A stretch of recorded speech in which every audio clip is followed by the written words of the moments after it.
Are you ready for some smart, plain talk on politics, Israel, and the law? It's the Andrew Parker Show. Let's roll.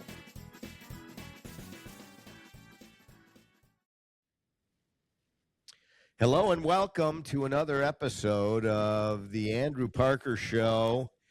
It is now coming on 10 years, and we are on episode 476.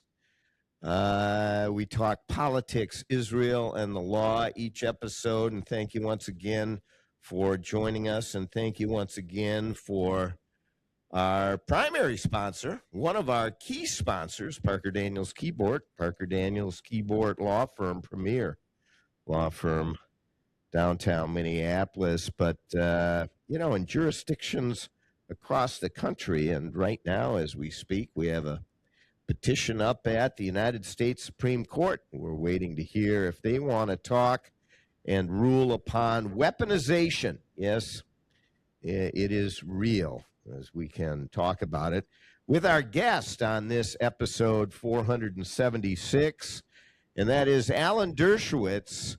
Very little introduction is needed for Alan, as you all are aware. One of the top constitutional scholars, constitutional lawyers in the United States, and has been for decades, many decades. In fact, the case that Alan and I most recently worked on was a First Amendment case, and Professor Dershowitz was, very involved in the writing of at least the concurrence in New York Times versus Sullivan when he clerked for Justice Goldberg way back when. Alan, thank you, and once again, you're here with us. Geez, we've probably been on the show together 4 or 5 times at this point. Well, thank you so much, and congratulations on 10 years of wonderful podcasting and many more years of you being one of the great lawyers and doing so much good for so many people. So I'm proud to be associated with you, and we have been together in Israel, we've been together in Arizona, we've been together in many places, and I have tremendous respect for you and what you've done and what you will continue to do for many years, hopefully. Thank you very much for the kind words, Alan. I really wanted to have you on now, and the timely nature of it, because as many have seen, the difficulty that the parties are having, both parties, but in particular at this time, the Democratic Party, in dealing and understanding how to have a big tent without burning your principles and values at the stake while you're trying to create that big tent. And you wrote an op-ed just in the last few days, Alan Dershowitz, Why I'm Becoming a Republican. What say you? Well, I could never imagine, even 10 years ago, me ever saying I am a Republican. Right. I have been a Democrat since I was 14 years old.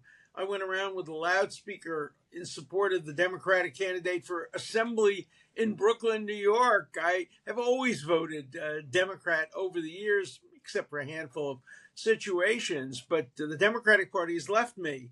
They've become the party of radicals, the party of terrorists, the party of anti-Israel, the party of anti-Semites. Look who they're embracing now in your neighboring state of Michigan. They're embracing Hassan Piker.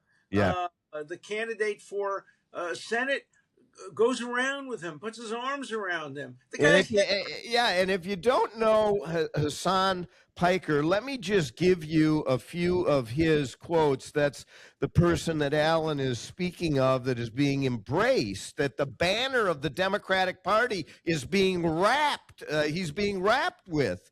He has said that Orthodox Jews are inbred. He has said that America deserved 9/11. Okay? He says Hamas, he asserts, would 1,000 times better than Israel. He called the collapse of the Soviet Union one of the greatest catastrophes of the 20th century. The Soviet Union, Joseph Stalin and the whole Yeah. Tens of millions, hundreds of millions of people died from. He's also in favor of this guy who killed the health care worker and Yes, justified his murder. And yet he is becoming a symbol of the Democratic Party. They won't disassociate themselves. To his credit, President Trump has disassociated himself from Tucker Carlson. And Tucker Carlson is horrible, but he's not anywhere near as bad as Hassan Piker. And Hassan Piker is now campaigning with Democrats. And there was on Fox this morning, there was a whole array of Democrats ranging from Rahm Emanuel to Bernie Sanders who have associated with Hassan Piker, and including some Jews. People forget that in 1932, thousands, not hundreds, thousands of idiot Jews voted for Hitler. They founded a party called the German Nationalist Party that supported Nazism. unbelievable. Jews supported Mussolini. Jews supported Stalin. So don't anybody ever tell me Jews are smart. There are smart Jews, maybe like you and me, and decent ones like us. But boy, are there some idiots. And some of them run synagogues. Temple Emmanuel has banned me. They won't allow me to speak. 92nd Street Y has banned me. The Harvard Law School faculty, which is 50% Jewish, not a single faculty member is willing to speak up publicly on behalf of Israel for fear that they'll lose student support and student evaluations. We're talking about testicularly challenged people, that is, people with no balls, no willingness to stand for principles, and we're afflicted with them in every group, in every race, in every religion, including my own. Well, let's talk about the evolution here of the Democratic Party, the liberal party in the United States, the party that is to stand for moral foundations upon which this country was founded, and has carried that banner for decades upon decades. I was raised with that education and grew up with it in my family as well. Never voted for a Republican. I'm a little bit maybe smarter than you, Alan, because I moved away from the Democratic Party sooner than you did. But but it was the type of decision that you're making now that you can't turn away from. This party has supported openly the likes of Ilhan Omar and Rashida Tlaib and AOC and the rest of the squad, and the ideology of it, which is an ideology of hate. Yeah, and you say it's a big tent. It's not a big tent. It excludes me. It excludes people like you. It won't welcome us because today, if you say you're supportive of Israel's right to exist, you lose votes in the Democratic Party. 70% of Democrats, by the way, not only below 40, but even above the age of 40, now support the Palestinians over Israel. By the way, they don't support the Palestinians. If they were real human rights activists, they would support the Kurds, the Uyghurs, the Sudanese, the Ukrainians. You can't get a single demonstration in favor of any other group except the Palestinians. And it's not because the Palestinians are so great. It's because they're opposed to the nation state of the Jewish people. Palestinianism is simply the latest manifestation of anti-Zionism, anti-Semitism, anti-Israelism, anti-Judaism. So the Palestinians could have had a state in 1938, 1948, 1967, 2000, 2001, 2005, 2008. They never wanted a state. They just wanted not there to be a Jewish state. And so to be pro-Palestinian is to be anti-Semitic, to be anti-Israel, and to be a total phony. There is really no such cause. And, I've written a series of books. I mentioned one of them, which I give out free on college campuses. The one that's most prominent is the 10 Big Anti-Israel Lies. Yeah, you've got to get this book. It's a fantastic book. Alan wrote it about a year ago. It's been out, but fabulous book. Part of a series. I also wrote a book called The New Palestinianism, the newest attack on peace, human rights, and democracy. And another one, Jewish blood is no longer cheap. And fourth one is called Go Fund Yourself, Let's make a deal. Go And, find and yourself. so I'm giving out free on college campuses, Yeah. and I'm not making any royalties on them. And it's just part of an effort to try to educate people. People are so ignorant. When you ask pro-Palestinians, did Israel ever offer the Palestinians a state? They would say, we never heard of that. We never heard of that. It's Yeah. just utter ignorance. It is utter ignorance, and you're right about the polling and the direction things are going. Minnesota is a good example. As you know, it's where we broadcast from, the Yep. Andrew Parker Show. And by the way, go to the andrewparkershow.com. You can subscribe and do all of that. But we broadcast from Minneapolis, and in Minnesota we have two senators, like the rest of the states, Tina Smith and Amy Klobuchar. These were both, and have throughout. I've known them both for decades, personally and professionally, and they are. I've always known them to be good people, strong liberals, supportive of human rights across the board.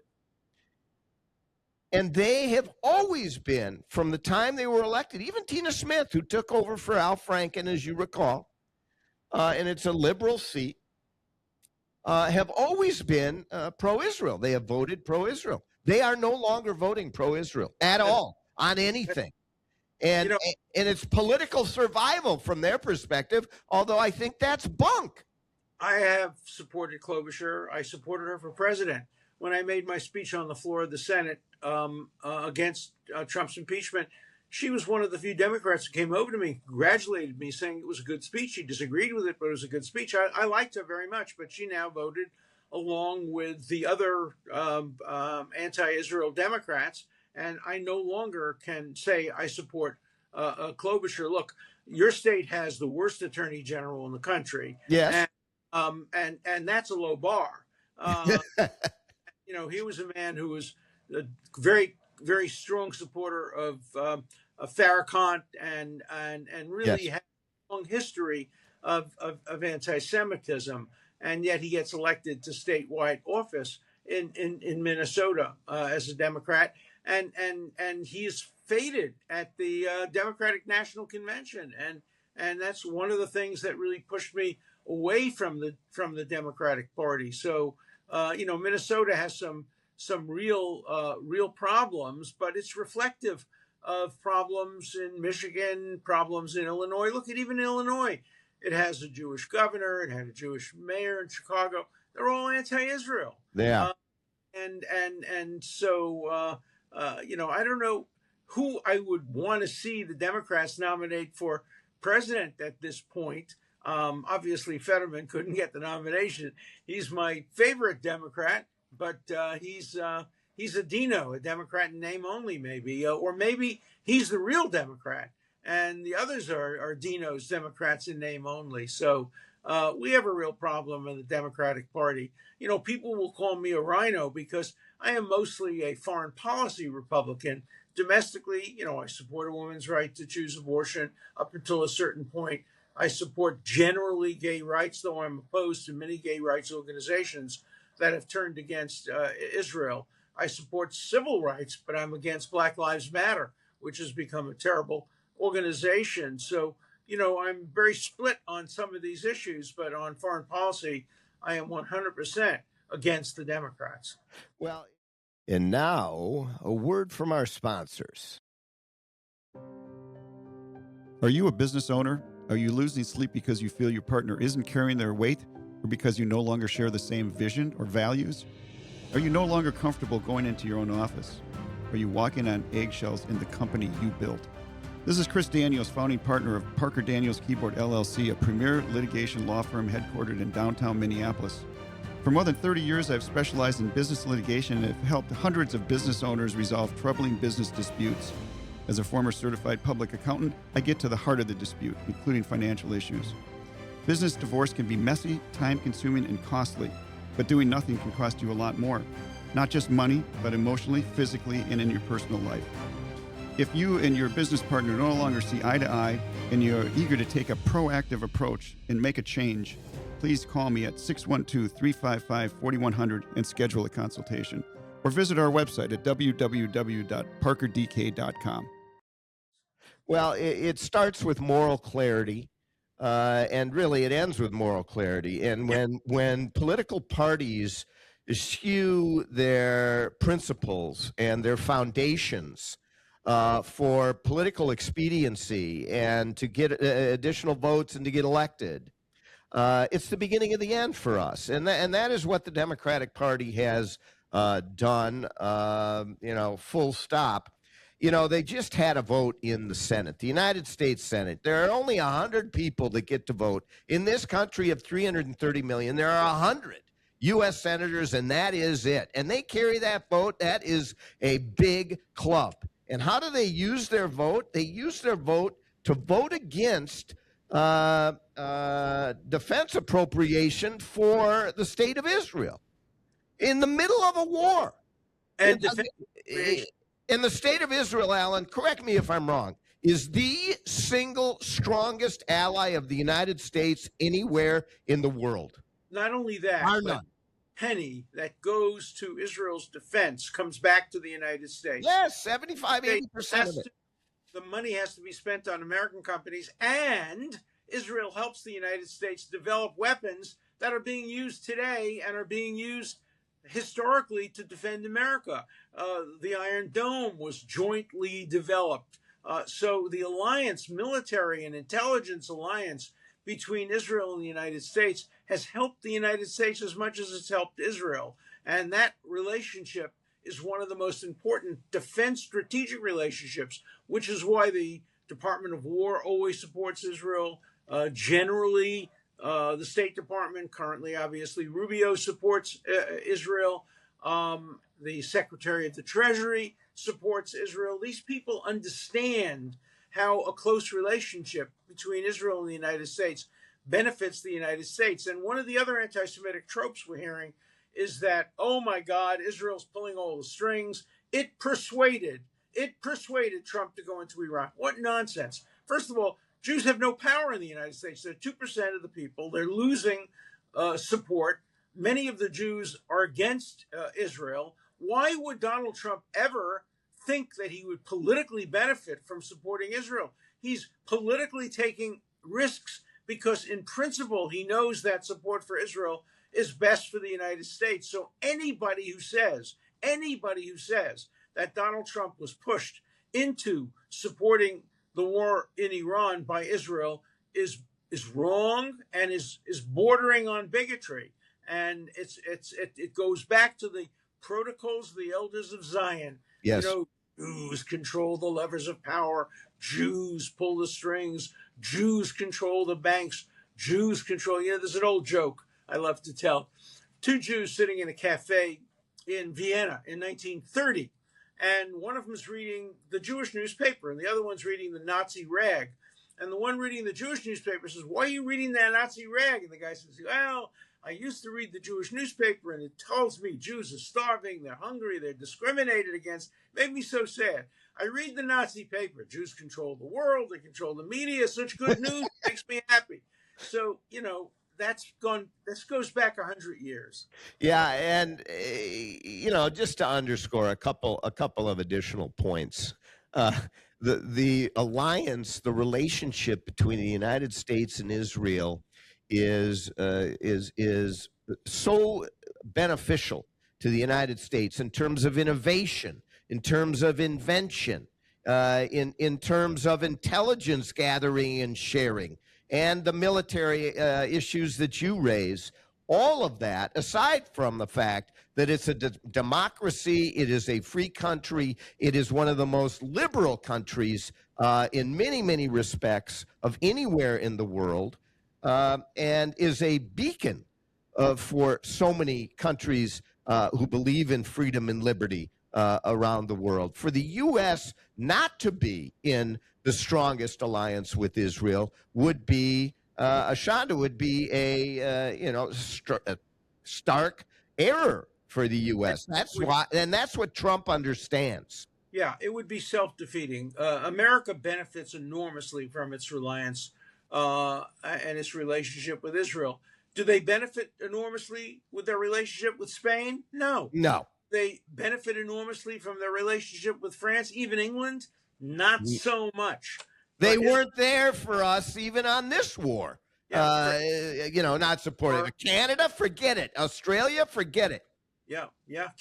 No, I agree with you. And people have to appreciate that. And I think President Trump does appreciate it. I've spoken to him about it.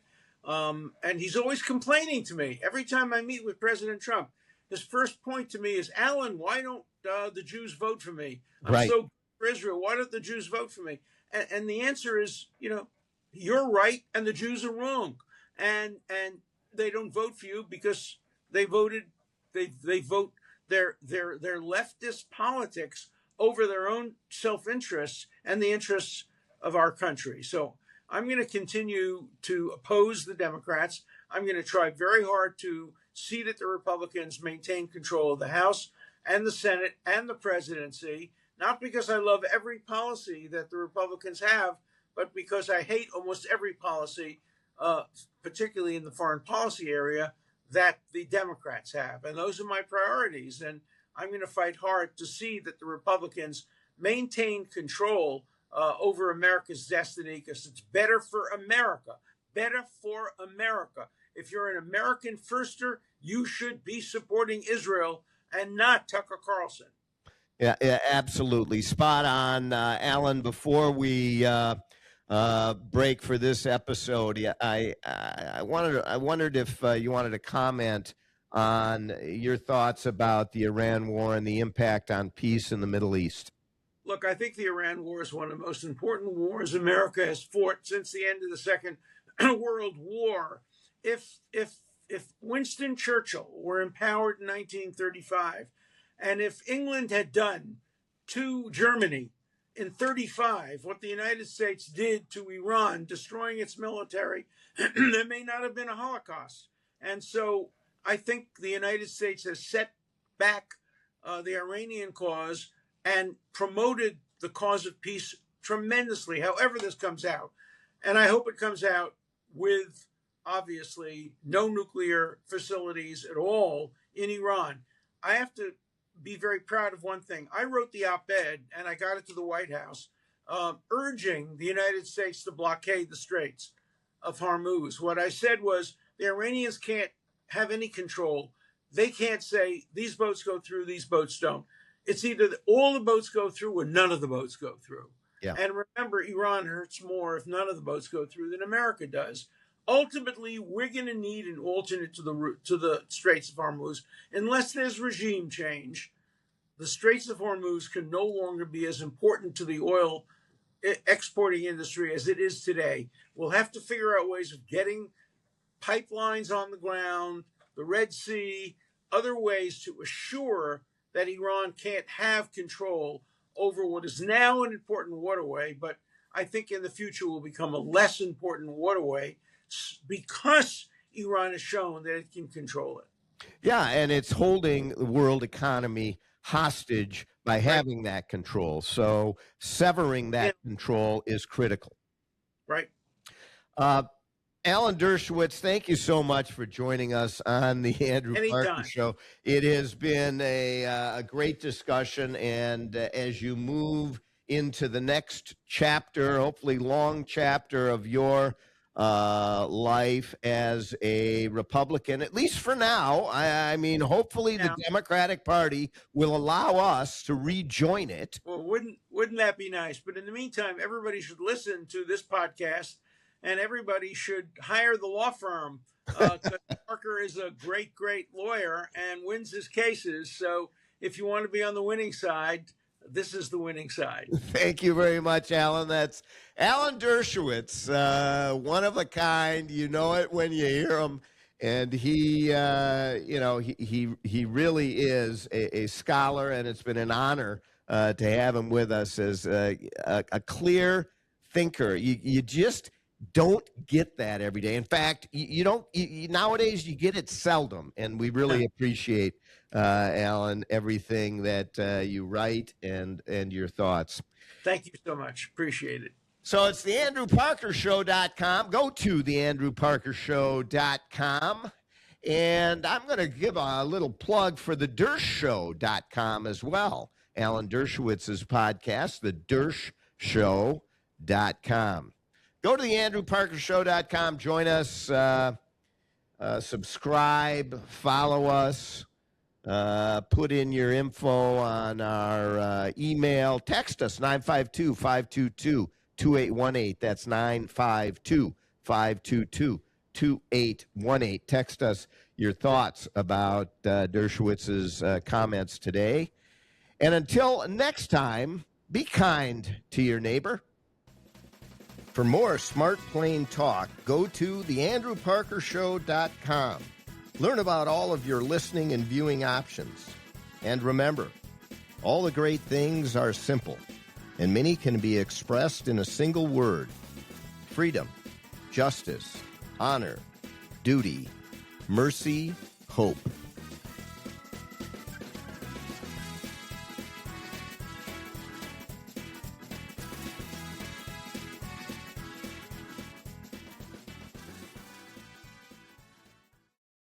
This episode of The Andrew Parker Show is sponsored by Parker Daniels Keyboard.